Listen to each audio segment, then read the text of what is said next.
Hey guys, kamusta? It's me Lily, your commuter travel buddy here in Taiwan. At tara, samahan niyo ako sa aking panibagong Rest Day Takas. For today's takas nga, hindi nga tayo gagala pero magpo-food trip tayo. Nandito nga ako sa Chungli ngayon at nagkita nga kami ng friend ko na si Ses. Medyo mga ilang buwan na nga rin kaming hindi nagkikita nito.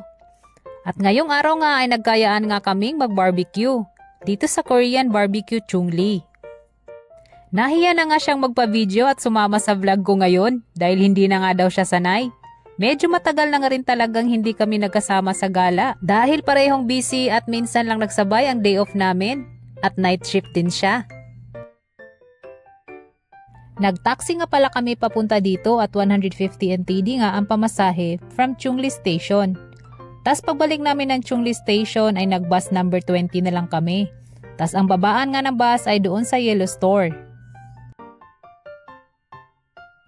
Ang price range pala nila dito is 379 NT dollars during weekdays at during weekends is 419 NT dollars. Pero kung gusto nyong may kasamang seafoods ay pwede kayong mag-add-on. Pero para sa akin ay sulit na yung only foods.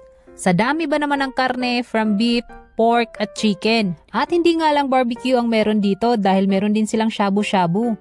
Sakto nga rin sa lamig ng panahon ngayon. 1 hour and 40 minutes nyo ngang may enjoy ang kanilang buffet dito. Kaya sulit ang mga buffet dito sa katulad nating mga Pinoy na mahilig sa mga unlimited.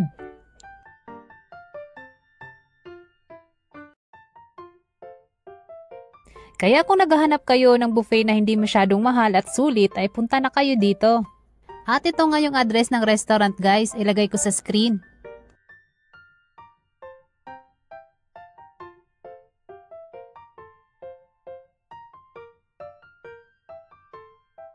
Salamat sa panonood at pagsama sa ating food trip ngayon.